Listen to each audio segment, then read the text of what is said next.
All right, welcome everyone. This is Chris. I really appreciate you coming by. We're going to have a fun time painting this beautiful lighthouse. We're actually going to create this painting in the glazing technique, and you'll hear me talk about that in my book and on a lot of my videos. I'm always kind of really working in two basic fundamental techniques of these, either the glazing technique or the alla prima technique. So you'll see in this video, we're going to explain everything as we go, step by step, how we're going to take this photograph from my book. I clipped this out of my book, so I oftentimes will trim out my paintings out of my book and use them for my reference photos, and then I set them on down to the table, or I clip them up across from me, across on my easel, however I'm working.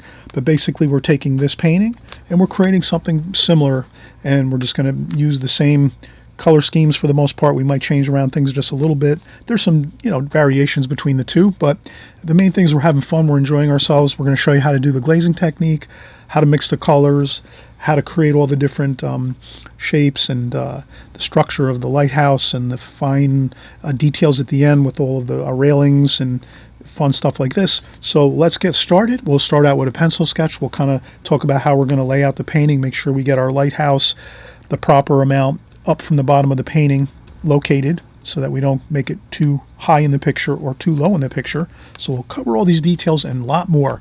We'll have fun at the same time. And again, thanks for watching and coming along here. And if it's your first time here, you're at the right place at the right time for watercolors. We're having a fun time. We're enjoying ourselves.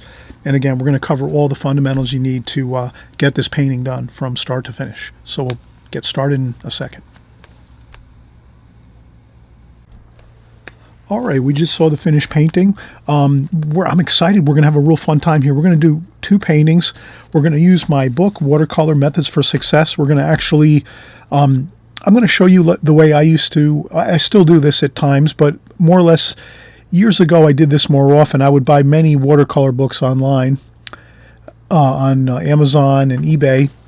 And what I do is I would take the book and then trim out with some scissors the pages for whatever paintings I wanted to create, and this way I would have a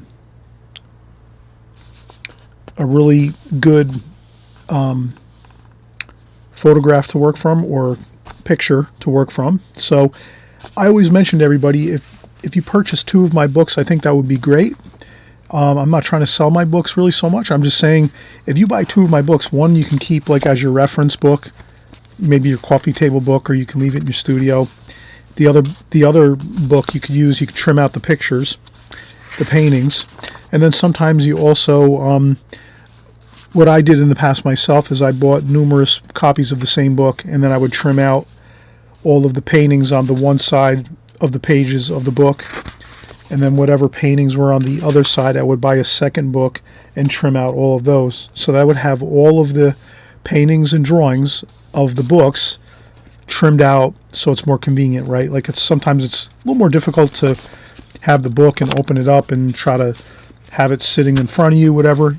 I guess it made it easier for me. I just figured, why not buy a couple extra copies of a book that I like, where I see the artwork in the book's beautiful, and then I just trim out pictures. So that's what I'll do here. I'll just trim out of my own book.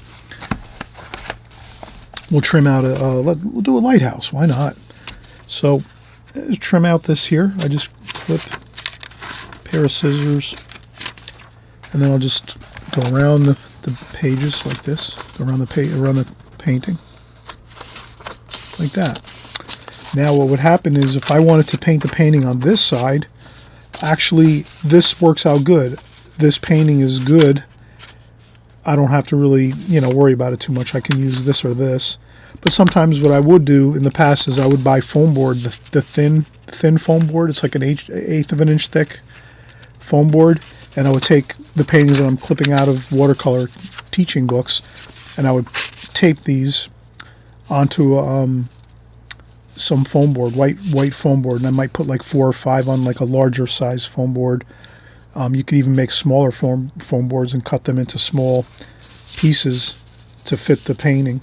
So you could make like small foam boards, or you could just keep these in a folder. You could just literally take these, trim them out, put them in a folder, and then when you want to have some really good subject matter, to work from. You just bust out the folder with all the clippings of all the paintings you like to paint, and you're all set. So now this one here, maybe what we'll do is we'll draw first like this, and then once we're complete with that,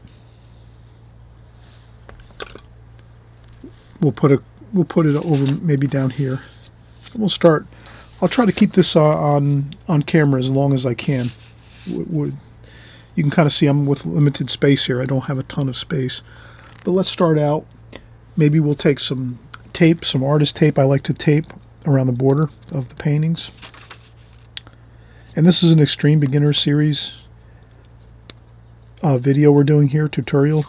So you'll notice that I have my Prang Oval 16 paint set. And I'll be using synthetic brushes that are very readily available on Amazon or any of the big box store art supplies that you can shop anytime you want. So what I'll do is I'll just tape around the edges here. Maybe I'll use this over here, like so. Then what I'll do is I'll just use some wider tape for the bottom here.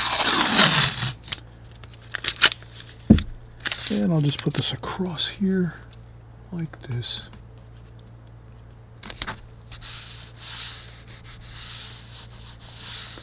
And then once we're done painting, we just lift up this tape really carefully, and then we have a beautiful border around our painting. That always looks great. If you can always tape even your practice paintings, whatever type of paintings, if you're just doing compositions, practice compositions, or you're creating, well, of course, if you're painting a finished painting that you're going to be trying to like maybe create a painting for something you'll frame and put up in your house, or you'll give as a gift, or maybe you're going to be working with your local art organizations. You might have schools that offer art classes. I suggest everyone try to get out to any art classes that you can in your local areas. It's so great to go out to those classes or local institutes, art institutes, and there might be people that teach locally too, watercolor in your area. But it's always great to get out there and meet some new artist friends, and I've learned a lot from going out to different art classes. When I first started watercolor painting, I was going out to high schools at night after work, and studying with like local artists that had, that were very extremely talented, that had like classes at the high schools, local high schools nearby, and I would go there and attend. So I always hope everyone will do that, take advantage of some really good educational courses that are out there. So let's just start out here. We put our tape down on our paper. I'll look at this and say, all right, if I was just to take this paper and kind of divide it, maybe halfway is the top of the lighthouse, approximately. So we could make a little hash mark over here on the paper. That's about halfway up, and then that's the top.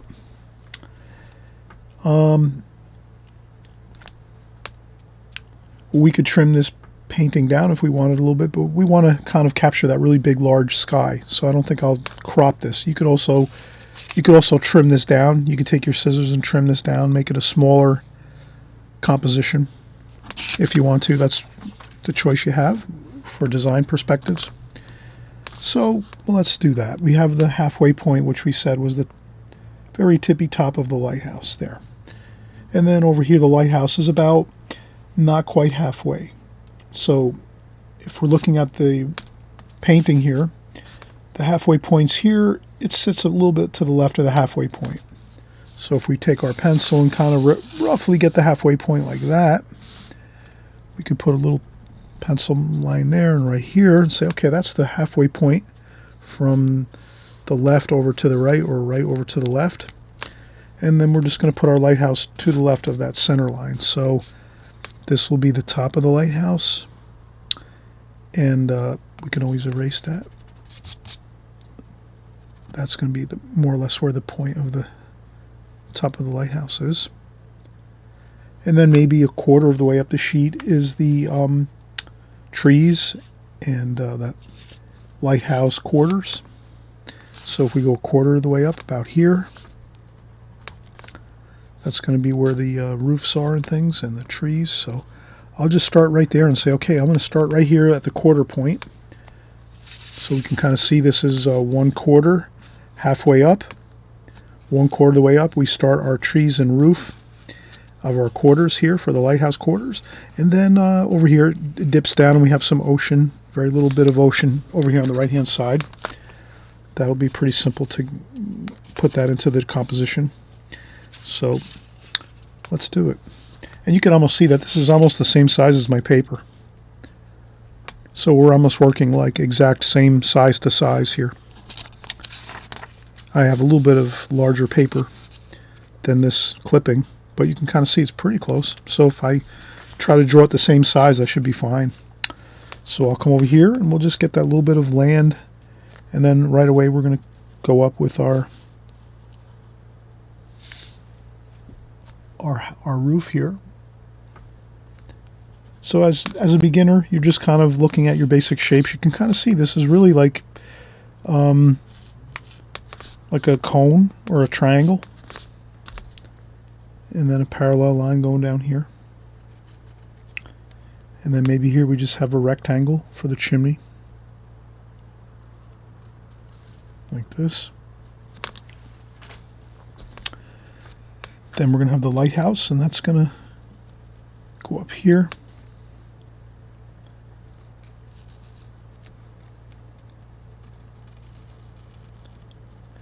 And it kind of tapers a little bit, so you can imagine the edges of the lighthouse on both sides taper upwards a little bit like this. So that's all you really have to remember when you're drawing this. You just remember it's not going to be straight vertical. You're going to have a taper on both sides of your lighthouse, but kind of slight, not too much, but it definitely is noticeable. We can see it. You can see that. And then we have the catwalk on the top of the lighthouse. And then we have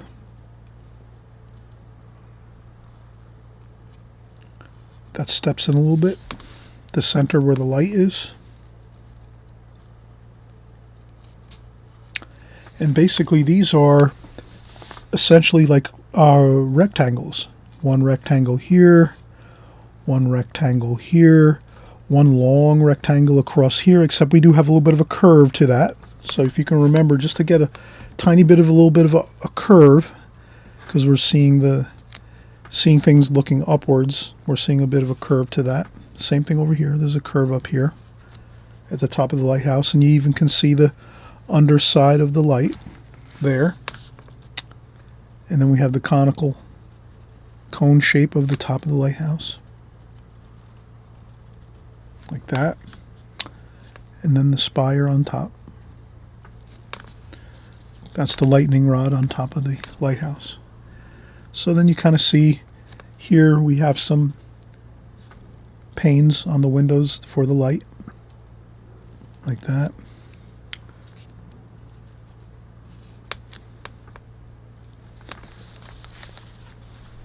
And then you're really set. And then we're going to go with some more trees over here. There's some trees.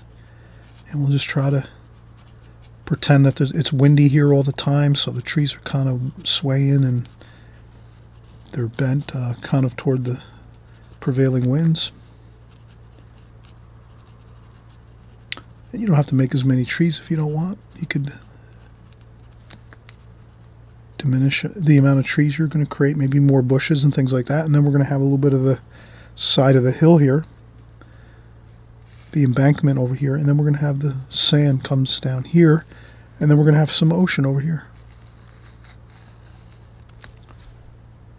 So I hope you can see the drawing so far. And again, since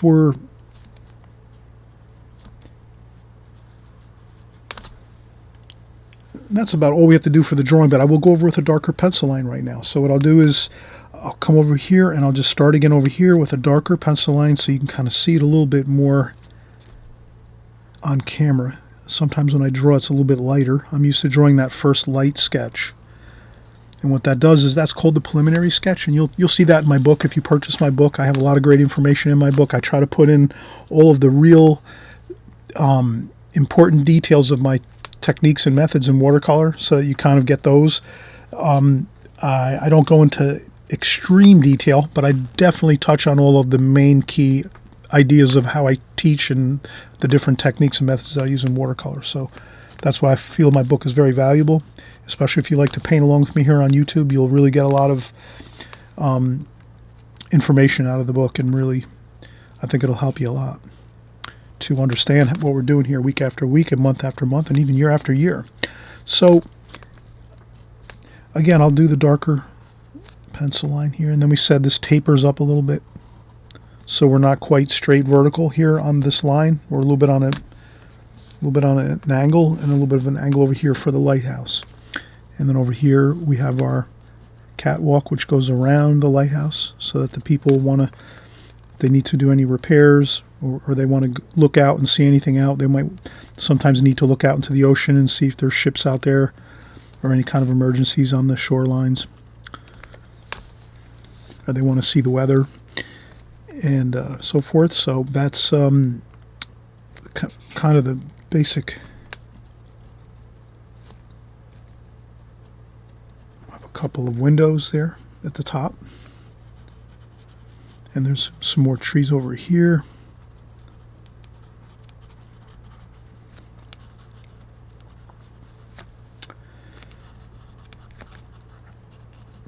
We have the embankment over here. And then we have the beach over here and the sand dunes, and then the water here, the ocean water there. All right, that's all we really need, and we're all set. Next thing we'll do is get prepped. We'll clean up our palette, get some paints mixed up, and then we'll do our washes for our sky first. I think what we'll do on this painting is we're going to do the glazing technique on. So on this one, we're going to do a light wash over the whole painting first, and then we'll go over and get some of the more richer, darker tonal values in the painting, like the lighthouse and the roof and some of the trees and things like that. But we'll get that light wash of sky, and maybe we'll do something a little different than this here. We don't have to follow this slavishly, this exact look. We can create something a little different. So we'll kind of share how you can take something that you're working from, this painting, and then maybe do a different spin on things and do something a little different if you want. Okay, so let's take a quick break. I always mention take a quick break every once in a while if you want to. Not to worry if you feel you want to keep working. And some people, I know you can work an hour and a half and you don't need a break, but usually I work about 20 minutes and then I take a quick break, just stretch my legs, get a drink of water, something, cup of coffee, whatever it is, and maybe just do a few things, and then I come back. So I think we're all set here. We have we might be able to put a little more detail here. So there's some more of the sand dunes over here coming up here to the side.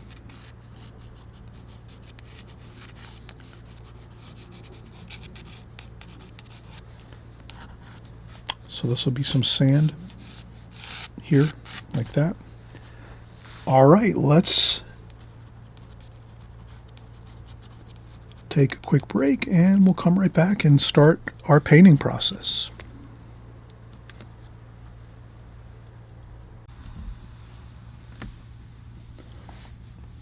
So we're going to take our palette. Let's set the picture aside, our photograph, and let us, I'll use my spritzer bottle here. I have a Holbein spritzer bottle. All of my art supplies too are down below in the comments section, just so if you need to purchase anything or shop a little bit and see what items you might need if you're starting out painting. If it's your first time here, welcome. Thanks for coming by and watching. And then maybe if you've been here for a while, you have most of your art supplies. Maybe you need to pick up a few more. Whatever it is, you have some links down below in the comments section. Sometimes you have to click the word more to see some of the links to the art supplies. And also too, I have my link for my book. So I have my book. You can purchase that on Amazon. You can also, again, watch a short, very, very short, brief video with all the pages of my book. So you can kind of peruse through that and see all the paintings in my book. And then I'll spritz some paint here on our Prang Oval 16 semi-moist watercolor set. Again, that's in the description box below with all the other supplies. So I just spritz that with a little bit of that water. Gets these paints activated. And I spritz them all. We may not use all of these colors, but still I just get them all moist in case I want to use some of, whatever color I do want to use. I just make sure I spritz everything. And then we'll use our normal array of brushes that we have that are synthetic. So I might not use all of these brushes, of course. Maybe I'm only going to use one or two. But I'll have, the synthetic. These are the Princeton. They're really easy to spot when you're shopping for these because it's the white hair brushes. These are a little bit. They have some color on them, but they start out white. And then these are like wood. They look like imitation wood handles. But these are made by Princeton Art and Brush Company. So you'll see these in my description below. And then I have, of course, the brush that comes with the Prang Oval 16 set, which is a really nice round brush. We have this. We have my, I really enjoy this brush. This is kind of easy to find too. This is a Simply Simmons number 9 synthetic round brush. I use this a lot. And then a couple smaller, again, the Princeton Art and Brush Company for some of these other ones here. But I think we'll start out with maybe the smaller of the flat brushes. This is the this is 5/8 inch from the Princeton Art and Brush Company, the synthetic flat brush. And what we'll do is we'll just, since we're going to create our glazing technique and use a few different glazes of a very light wash first. I'll just take this and you can even start out with this too. You could start out with, actually let's start out with this one here. This is the 1 inch. So you can kind of see how this really kind of fits the painting nicely. We can cover a lot of area. It's not too large, but it's not that small either. So we can kind of move at a good pace to get our fresh, clean water on here. And then once we do that, then we'll mix some colors. So let's get our fresh, clean water on our paper. We start up top and just dampen the paper. That's all we're doing. We're not putting floods of water all over the paper. We're just dampening up the paper up top first. So you just go over that a few times. Much like if you've ever painted, a house, or if you painted rooms in your house, if you move into a new place or something and you're sprucing up things and you're painting. It's kind of the same idea. You're just going to get the paint on. And here we're just using the water. We're just going to dampen the paper the same way.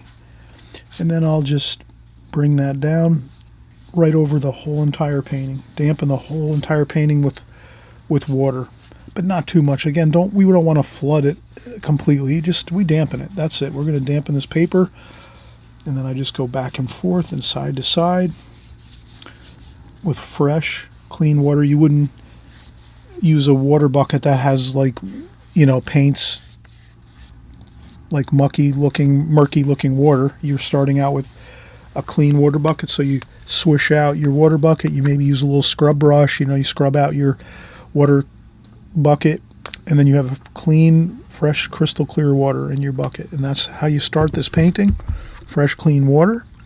Then we come over here and we're just going to say, let's create some beautiful blue colors here for the sky colors. So I'm going to use the darker blue here, which is kind of like a French ultramarine blue, if you're familiar with like a standard palette set that I might use for my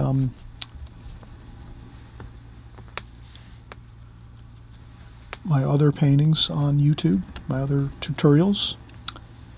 And then we have the lighter blue, which is kind of like cerulean blue there. And then maybe a little touch of green, which is the green that looks very similar to Viridian green. If you're familiar with Viridian green, that's kind of like a Viridian green, a very cool green there. And then we might take a little bit of orange, and the orange is a complement to the blue. That's the complementary color. It kind of makes a nice warm shift in color, a grayish blue. So now you can see we have some good mixes here of blues. And then a little bit of that tiny bit of orange. And then we can even take a little bit of black. Maybe we're going to make a storm cloud like we have in the photograph. So maybe I can take the photograph and put it over here just for a second, just so we can kind of see. So we're going to try to get this kind of stormy bit of clouds over here with some more of that grayish black color, but I only used a very, very tiny bit of that black because that black is very strong. So I added just a little bit. You can kind of see it's like a cloud, that cloud black. Sometimes you see when there's dark clouds, it's not really straight black. It's about a medium, like a light black color. So that's what we want for there, up here on the left-hand side. And then over here, more of a lighter kind of feel. So we kind of have a mixture of things happening with the colors of the sky. So let's start out with the blue, like this, and some of that grayish color. And then I just wet the paper with some of the fresh, clean water again.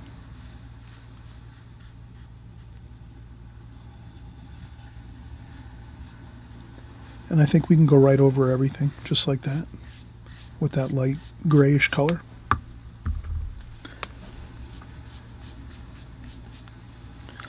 And then we'll pick up more of the blue here, and we'll start to have a little more of the blue over here, maybe a little bit of that orange.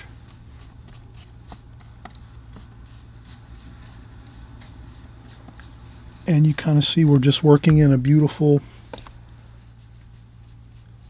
bit of watercolor, juicy washes flowing on the paper. That's really what makes watercolor incredible and beautiful in its own right. You can't do this with oil or acrylic paintings. So we add the water.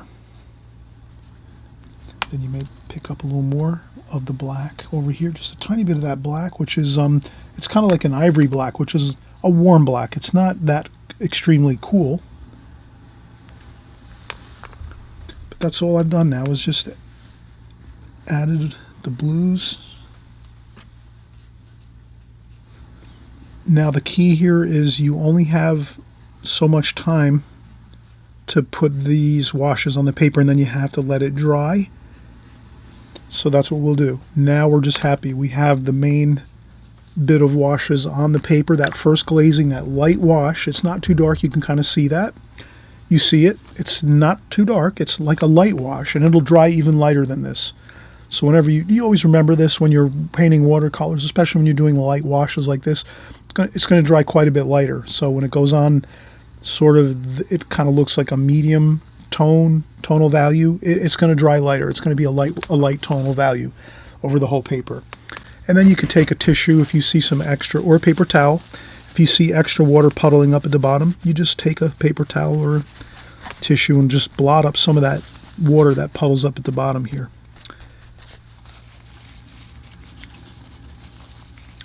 You could also take your tissue and blot up or just blot a couple clouds in if you want, like some fluffy clouds up here at the top. Just some interesting, if you just lift up a little bit of paint, just like that.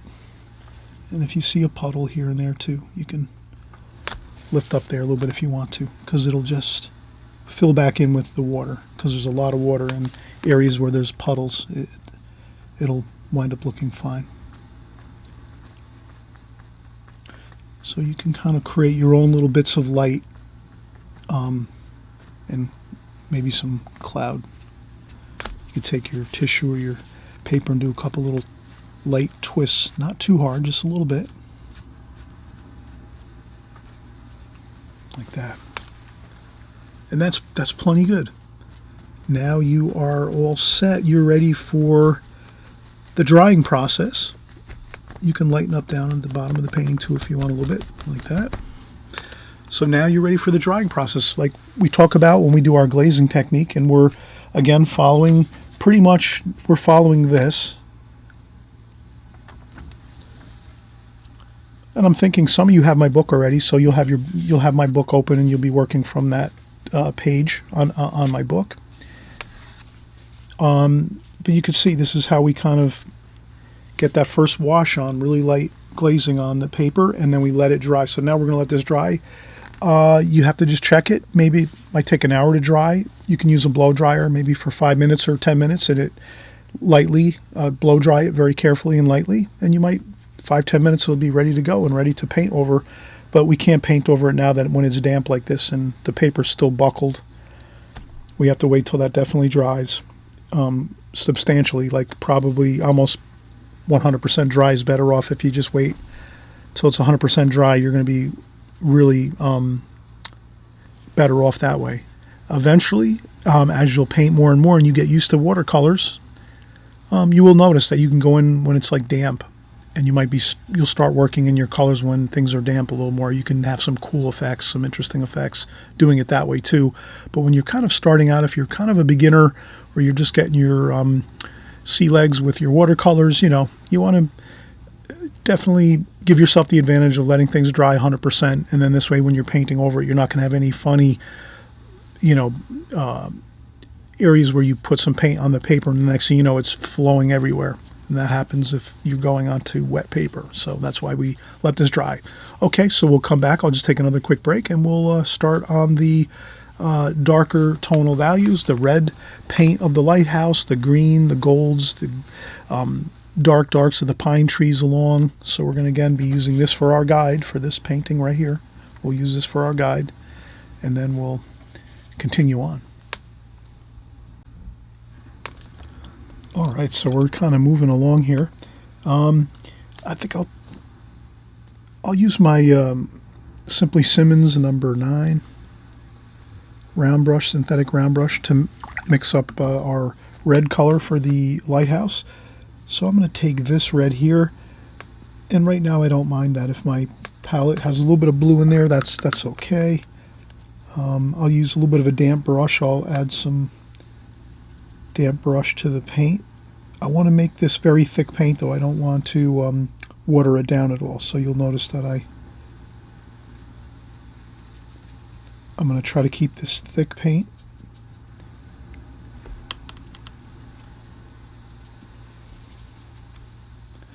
And I'll use all 3 reds, well 2 reds, and then this is an orange. I'll use this orange as well, which is like a red orange. And I think that's going to be good for the color here. And then we'll just go in and carefully start on one side and put place our paint.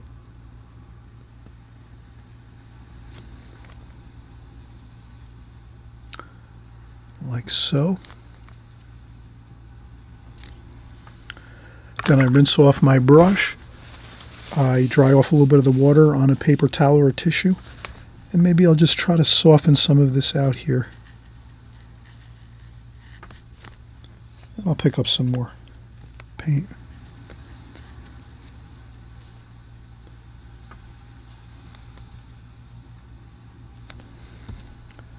So you see I kind of, if I want to get a vertical line on the lighthouse like this with my brush, I'll spin my brush around like this and sort of keep the brush hairs aligned with the line.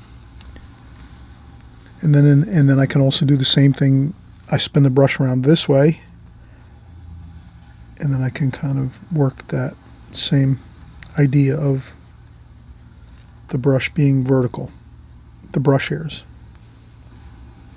So it's a matter of just holding the brush in your hand and spinning your wrist around like that. And that'll give you a little more control for your painting. If you're creating something like this, like a cylindrical object, like a lighthouse, now we can go in and get a little touch of blue for some shadowing maybe. Up here you can put a little bit of shadowing underneath there, like so.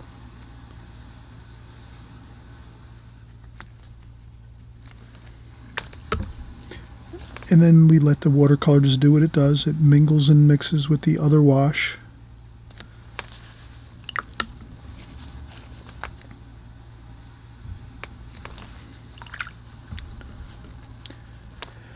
Okay, so now we are, I would say we can grab a little more of that black up here. Add a little bit of orange to the black. Makes that even a warmer black. And we'll just try to get the actual steel work that's up here. And we're just remembering that we have to sort of be careful. Maybe we leave a little bit of white paper between the red and, can you see how I did that? I left a little bit of white paper between the red and the black, so that the black doesn't flow into the red and start to kind of flow down into the red area of the lighthouse, the bottom, the main structure of the lighthouse. And then we'll do the same thing up top here with some black paint. I still have plenty of black paint on my brush. And I'll just, again, keep the hairs of my brush angled upwards, the same way I'm painting the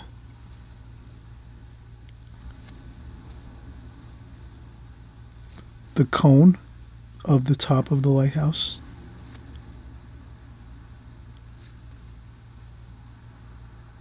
Like that. Okay, so that is complete. And we can always, I have some more brushes. We're going to use a different brush to do the details of the lighthouse, like the steel work along the catwalk here and the panes of the windows on the lighthouse itself.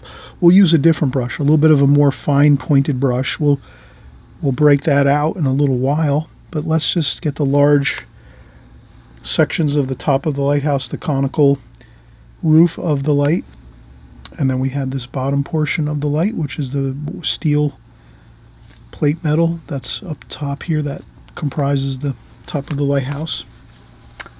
And then we will rinse our brush off, and then we'll mix in some orange over here,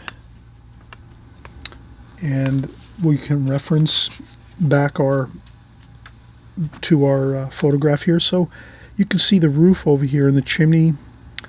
We have some more brownish, like golden brown colors, and that'll also be golden brown colors in the landscaping areas here, like the trees and the bushes and the sand.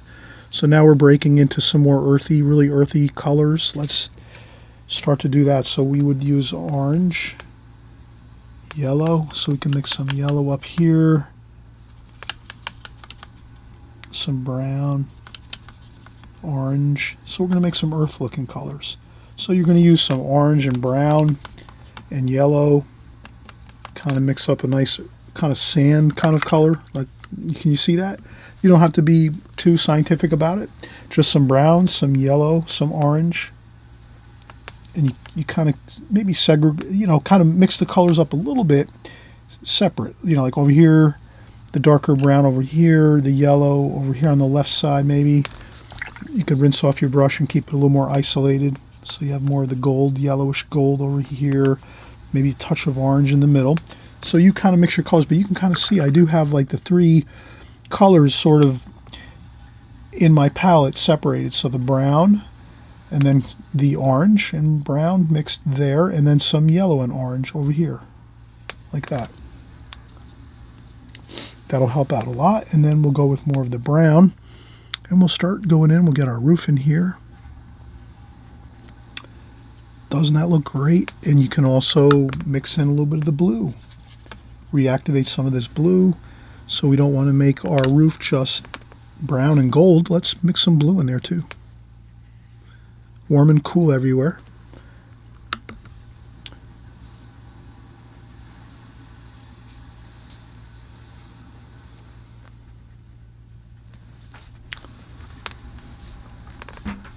Maybe even a little bit of orange. Sometimes I'll take a little bit of a color that I might not be using a tremendous amount of, but I'll put it right there on the palette.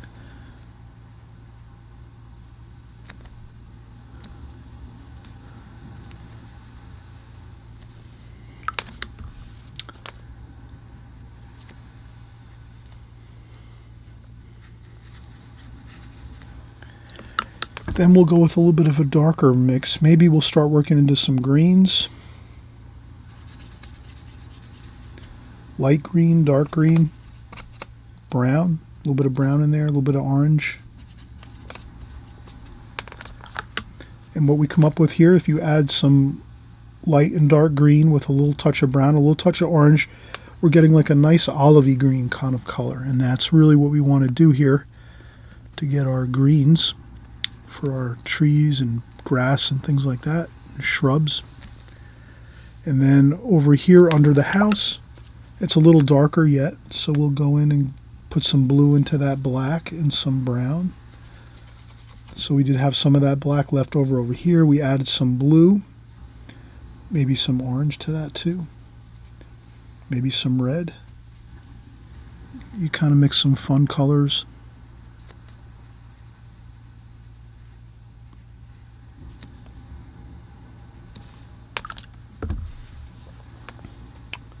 Maybe some dark blue and red, dark blue and red and brown. So dark blue, red, brown, kind of a purpley dark color there.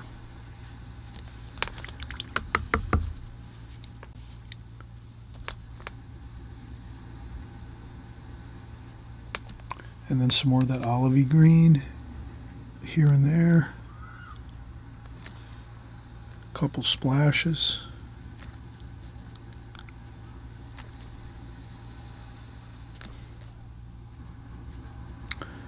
And I'll go with a couple dark shadows over here under this embankment. And then some more of that gold color up here, yellow, light green. So I'll start mixing some other colors here.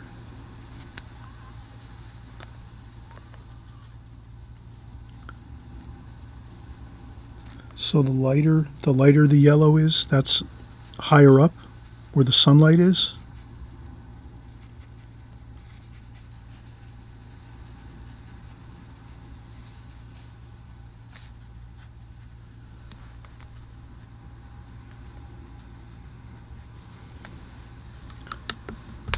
And then you can go with some darker orange, brown, a little bit darker under there, with a little bit of green.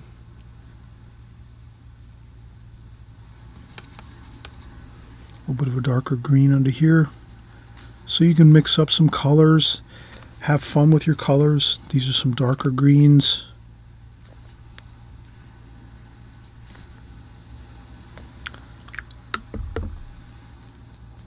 I splash a little water on there.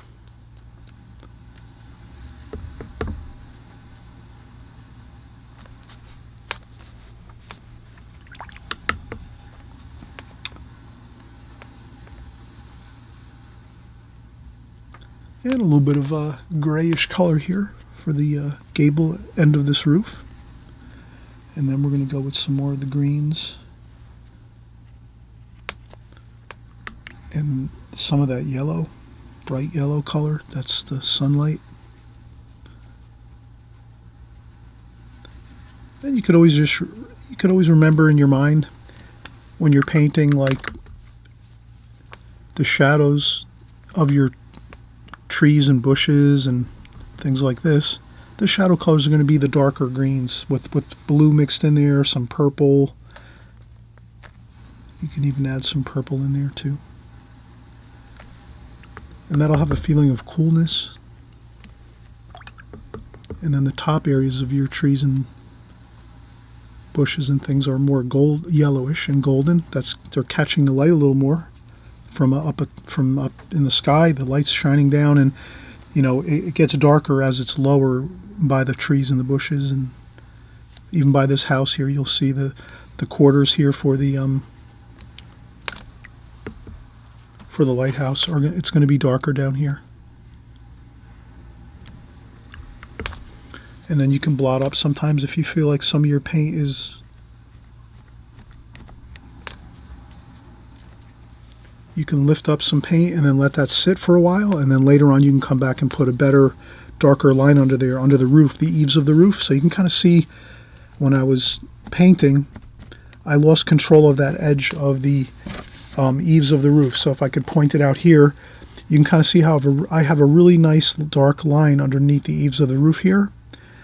What happened was when I started painting here, it was kind of wet when I started painting the shadows underneath the roof here, and the roof was still wet, so it started blending, and the colors and the watercolor paint just started flowing everywhere and ruining that really nice edge of the roof here, the fascia, where the roof meets the walls. It kind of got diminished and really lost. So that's why you can always lift up some of your paint while it's still damp and wet, anywhere you want to, if you want to lighten up a little bit of a section here and there. And then you'll go back and you'll add some darker paint under that edge of the roof there. So you'll go back and add darker paint underneath that roof edge, right along here, once it dries, the paint. So that's the advantage of using a little bit of blotting. You can sort of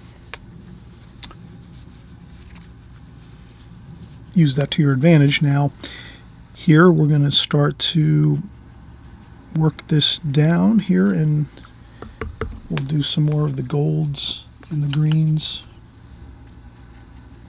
And I'm just going to take my brush and kind of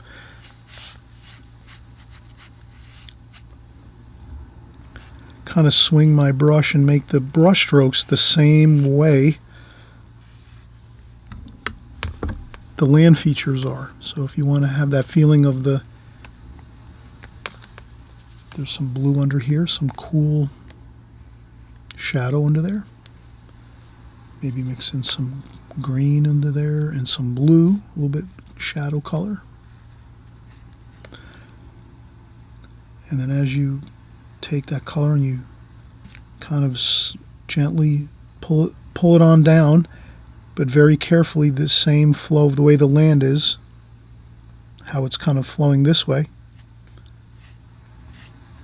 That effect will really pay really high dividends, because you're kind of like, you're creating the illusion of this, the lay of the land, the beautiful curve of the sand here, the sand dunes along this embankment here along the bottom of the lighthouse. So if you can do that, and you just kind of sweep that on down like that, that is going to look so good. You're going to be happy at how that looks. And then you can soften this up over here on the left. So the main idea is, as we're working,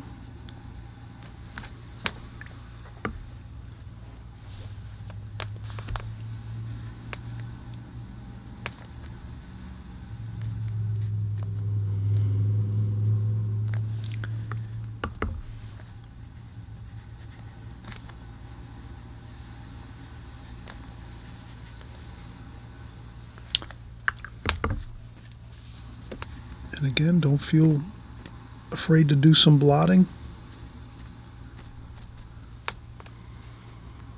We'll add more detail in here later with some of our other brushes we're going to use. You can do a little splashing here.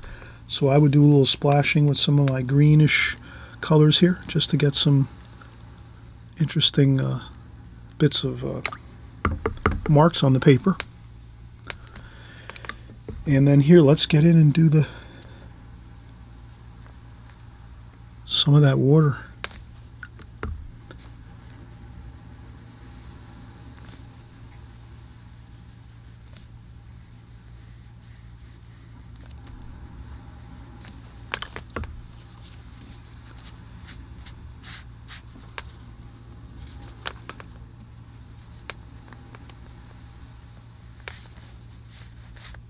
There we go. We're almost finished. We actually have created a really nice version of this lighthouse from my book right here on this paper. And I think this watercolor paper too is, I think this is the studio watercolor, Fabriano studio watercolor paper. So it really is an excellent paper. All right, so let's come back. Let's let it we need to let this dry a little bit. I think that's going to be our best game plan right now, to let things dry a little bit, because if we keep working over the really damp, wet paint that we've just put on, that tends to, like, everything tends to kind of just flow out, and we kind of lose some of those sharper lines we want to see in here to kind of make more definition in the painting. But let's not get too bogged down with details right now.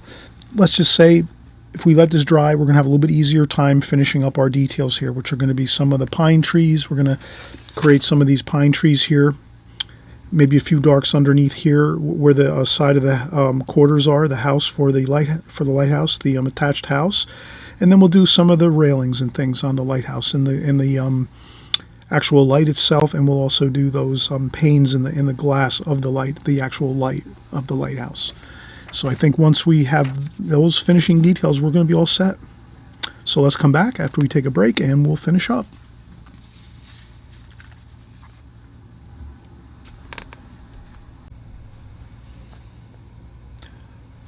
All right, so we're going to finish up our final details here. Let's go with, let's start out at the top of the lighthouse here. We're going to get some of that yellow. I think that'll be fine, what we have over here in the palette. Just a little bit of that yellow and some blue. That should be fine. Maybe a little bit of orange.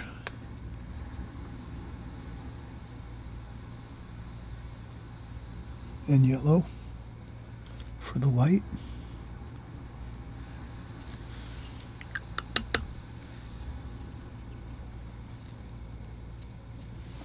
That. So I just put basically a yellow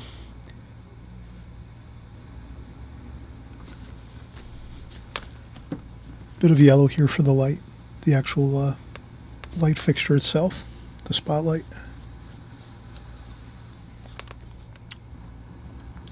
Then we're going to let that dry, and we can work on the some shadowing on the bottom of the eaves of the roof over here. So I'll just take some of these darks that we have over here, maybe a little bit of blue.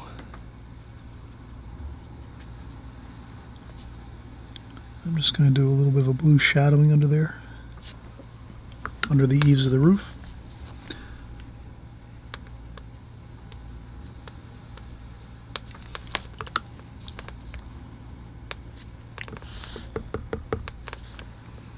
Maybe a little bit of shadowing under here.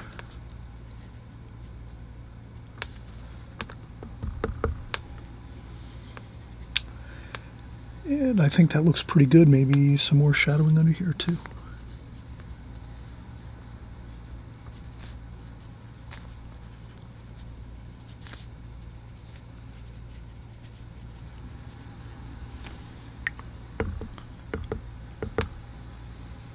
All right, I think that's pretty good. I think we can maybe, I have a needlepoint brush here, so I'm going to take this needlepoint brush and do a little bit of details with the dark green and the light green. So I'll get some dark green, some dark green and light green. Maybe mix in a little bit of brown with that. And if you have to spritz a little bit on your paints,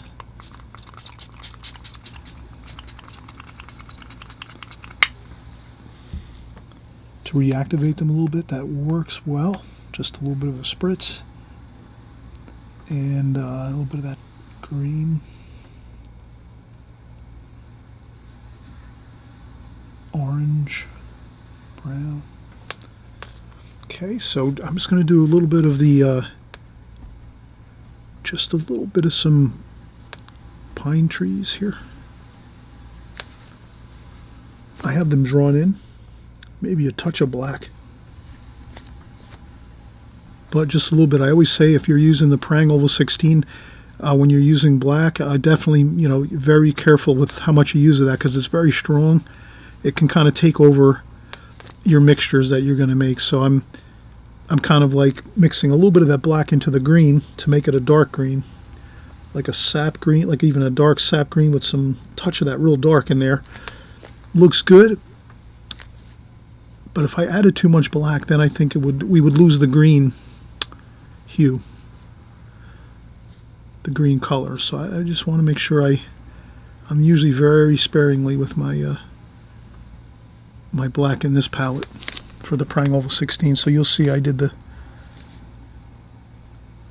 and then I'll try to make these trees a little different. Like I want to keep them non-symmetrical. So I'll make this one kind of taller, like that. And then these couple other over here, a little smaller. And then this one here.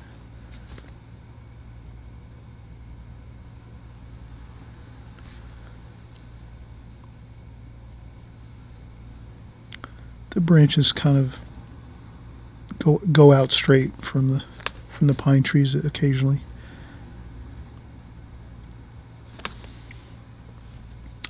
And maybe we have one over here too, so we'll just put another pine tree over here.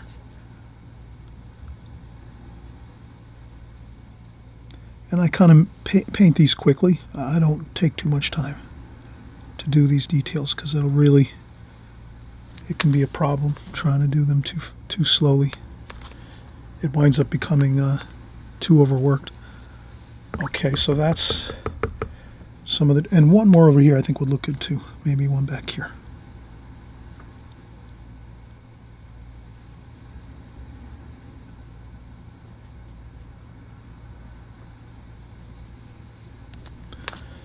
Like that. So we kind of have like a bit of pine trees over here that kind of flow across the whole bit of landscape here along where the lighthouse is. So I think that really does look good. And then maybe just a few little bits of, these might be some other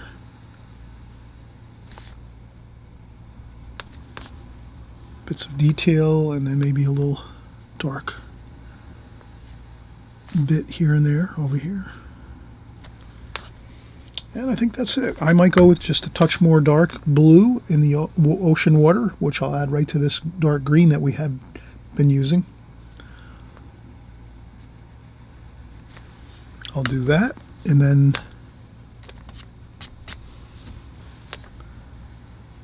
add a little bit. I'll use a tissue to, if I splash on there, I'll just try to blot that up quickly.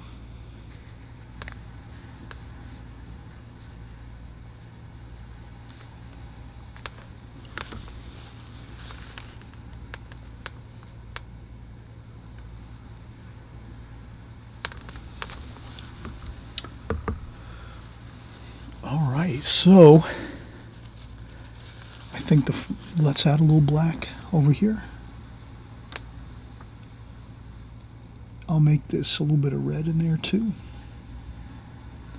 A little brown, a little red, a little blue, and we'll make our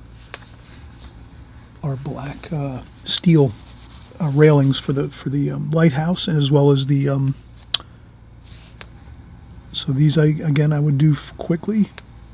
I would not spend too much time on that. I think they look kind of good when we do kind of a quick, fast, twitchy kind of application of the washes and details versus sitting here for like a half an hour trying to. That could be a problem. And then we'll do the panes, the metal framing, the panes of the window at the top of the lighthouse. I use same idea, not too much time spent on this. I put a little bit of you can see a little bit of a soft kind of curve to those lines at the top of the lighthouse. You can always blot up a little bit of paint at the top of the lighthouse for some of these details. You could even take a little bit of paint, a little bit of water, a damp brush, and you can blot out some of the details there.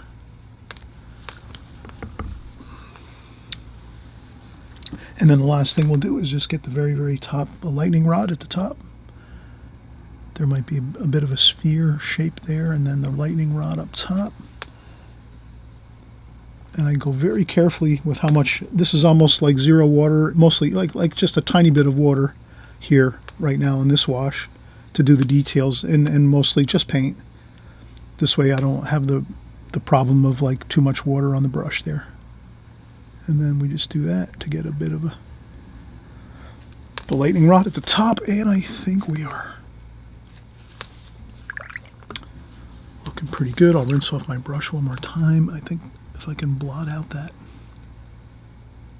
Sometimes you might try to blot out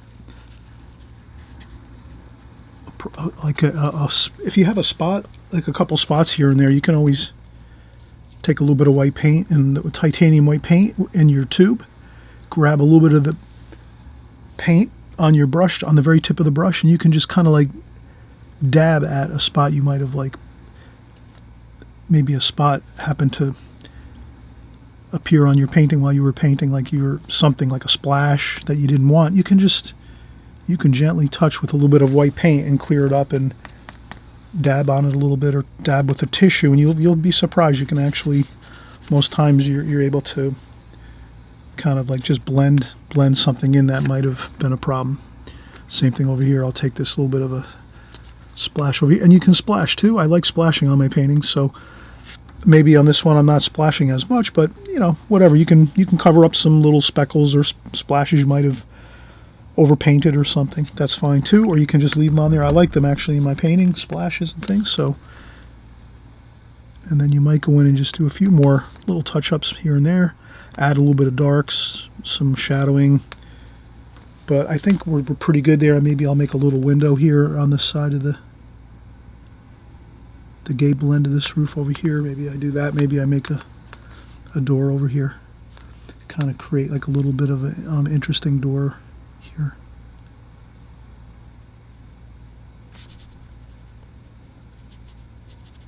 Like that. Maybe a couple of window shapes too as well.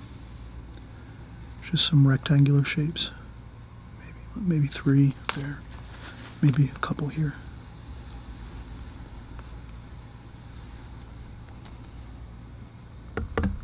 And then maybe if you think there's too many windows, you can blot up 1 or 2.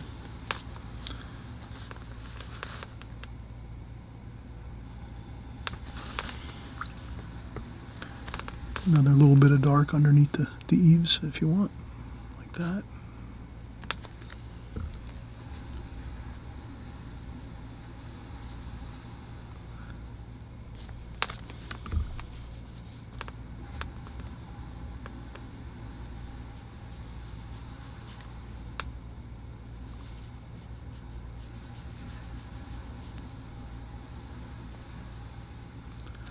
You could put a little bit of siding, maybe a little indication of some parallel lines for clapboard siding on there, and then maybe we wanted to add a little bit of our chimneys over here, orange and red.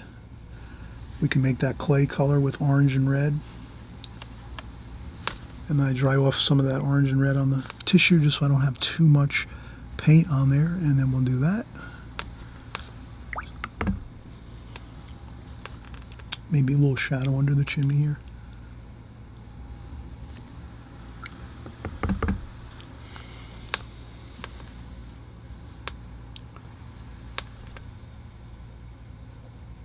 Sometimes if you need to correct something with some paint,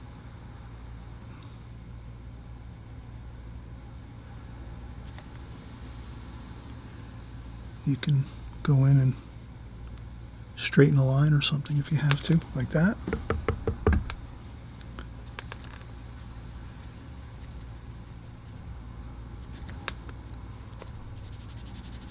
Add a little more color maybe in a spot or two, so you pretty much can see where we have it completed now.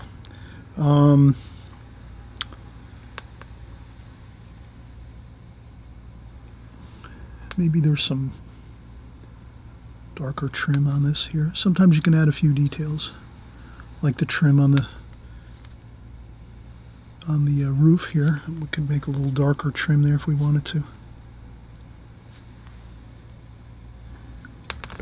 We could add maybe a splash of some green. I would mix some green and brown. Maybe some green and brown, yellow. Maybe we could add a little splash of color there along the side of the house here. That's the quarters for the keeper of the lighthouse.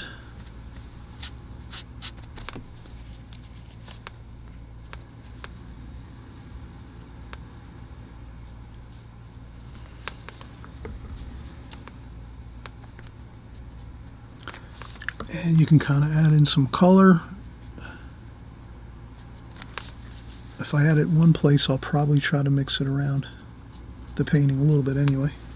But that's about it. I kind of feel like we've got the general idea of getting the painting done efficiently. We didn't take too much time. We did the glazing technique, that first light wash over the whole painting. You see how it lightened up a lot. And then we just went over the top with the darker tonal values. The red, the house, the quarters for the lighthouse keeper. We did some pine trees, some sand dunes. We had a lot of fun with this, and we kind of kept with the idea of not taking too much time. Let's kind of get our painting underway, and let's just work right through it. And then if you have some problems here and there with it, that's okay. You're just going to grab another picture from my book and start another painting, or recreate this one again a second time or a third time. Maybe it's better if you do this one time and something happens, it doesn't turn out the best. Always look at a few spots that on the painting, whatever parts of the painting that came out really good, focus on that, be happy with that, and then just say, okay, and next time I'd rather do this different or that different. I see where I might have had an issue with this area or such and such, but I'm very happy with how the top of the lighthouse came out, or I'm very happy with the lighthouse keeper's quarters. The roof came out good and the chimney came out good, but I'm not so happy. So you almost just like kind of give yourself a pep talk with the things that came out good, the things that didn't come out good. You're not worried. You're just going to go on to your next painting and keep working on things. And before you know it, you're just going to keep learning all the different parts of putting together a painting and drawing and laying out and getting the washes on. And you'll just have a fun time with it. Every time you do it, just have fun. Always remember that it's just a learning process. And, sometimes the painting is going to kind of go real smoothly. Other times it might not go so great. I know myself, most times when I've heard artists talk about, even a great artist talk about their journey in painting and their artwork, they always say that only about maybe 10 or 15% of their paintings they're happy with, that they feel like really turned out perfectly, let's say. So that means that if they're doing 10 paintings, they're only happy, really, really, really super happy with like 1 out of 10 paintings. So always remember that. You're going to be doing the same thing. Most of your paintings, you're going to be learning from them. They're going to be coming out okay. Some might come out really not so great at all. Some of them are going to turn out really good. So you just keep working at it, and you're just going to enjoy the process all the way through. All right, we'll see you on the next video. Thanks for watching. Again, if you like this video, please give me a thumbs up. And also, too, subscribe if you haven't subscribed. If you're here for the first time, again, welcome. Please subscribe. This way you just stay in contact with us. That's all. This way you'll keep painting and working with us. And again, we're doing the fundamentals and the basics of watercolor over and over again each week that we paint, and month after month, and even year after year, we're here. And I have plenty of archived videos, so you can go back and look at years and years worth of hundreds and hundreds and hundreds of my videos if you wanted to just brush up on maybe one type of painting you might want to do. Let's say seascapes or flowers or something else. You could just type that in and find some of those paintings too as well if you want to work on those intensely. But stick with us here week after week, and we're having a fun time. We'll see you on the next video.